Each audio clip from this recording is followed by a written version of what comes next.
गत 2 तारिखर बालेश्वर सहर Christian high school पड़िया आरंभ होइतिबा जौकंडी बाहागर उत्सव उद्यापित हो जाइछि। राज्य उच्च शिक्षा क्रीड़ा युव सेवा ओडिया भाषा साहित्य और संस्कृति विभागर मंत्री सूर्यवंशी सूरज मुख्य अतिथि भाव जोगदे जौकंडी बाहागर उत्सव रे व्यासकवि फकीरमोहनकर पवित्र माटी रे तांकर प्रसिद्ध गल्पर नायक नायिका चंद्रमणि और सुलोचना माध्यम सामाजिक वार्ता समस्त ओडिया को अनुप्राणित करुच्ची बोली कहिथिले।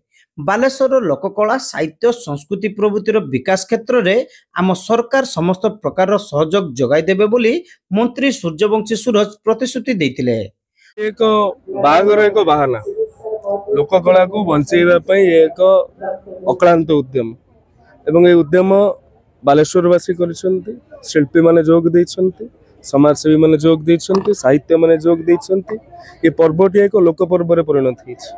यहाँ को क्यों भली भाव में सर्वभारतीय स्तर में परिचित करेबा एवं ए बाहागर को बंचाई रखुवा यार उपादान जो जंगल जातीय द्रव्य रही जो लोक कलाकार माने दीर्घ वर्ष धरिकी वृत्ति निर्वाह कर आमर संस्कृति विभाग विशेष भाव में गुरुत्व प्रदान करुच्ची। आगामी दिन में कर्मशाला परिणत करी भाव में यार व्यावसायिक दृष्टिकोण को आमे जोड़ी परिबा जद्वारा कि कला बंची रहिबो एवं कलाकार बंची रहिबो। सदर विधायक मानस कुमार दत्त एथिरे सम्मानित अतिथि भावे जोगदे साहित्य संस्कृति और कलार ए महाकुंभ रे जोगदेबा एक सौभाग्यर कथा बोली कहिथिले।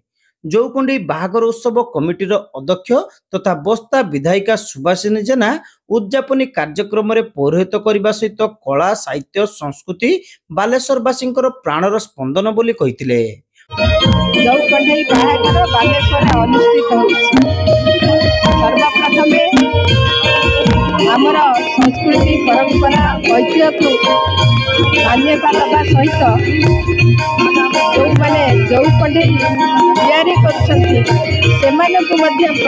दवाई 14 वर्ष पूर्व ये कार्यक्रम आम आरंभ कर आज सौभाग्यर कथा 14 वर्ष धरी आम केवल जौकंडी जो मैंने प्रस्तुत कर प्रोत्साहन दबा संगे संगे जो शिल्प को प्रोत्साहन दौचु छाड़ी जी आमर हस्तकला अच्छी जी सब कलाकार माने आम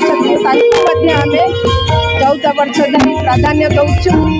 जमीक मोगल तामसा हो तड़िया नाट हो आम अंचल सर्वोपरि आम बालेश्वर जिलार और ओडिशार विभिन्न कलाकार मानक आम मान्यता दबा संगे संगे जो मैंने बिल कबाटी जो मैंने गरीब श्रेणीर लोक पुओ झील को विवाह कराऊँ छाड़ी वृक्षरोपण आरंभ कर विभिन्न सामाजिक काम आम हाथ को।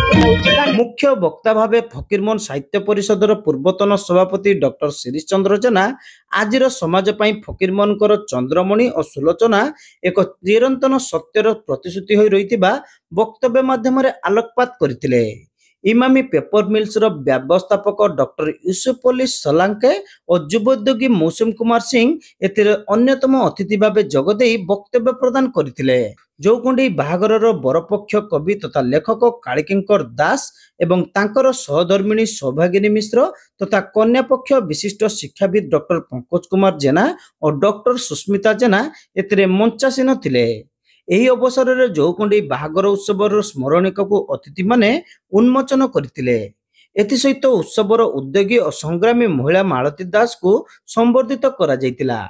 कमिटीर सदस्य इंजीनियर हुसिकेश साहू अतिथि मानकर परिचय प्रदान करथिबा बेले राजेश कुमार गिरी प्राक कथा रखिथिले। शेषरे अलका पाड़ी समस्त को धन्यवाद देथिले।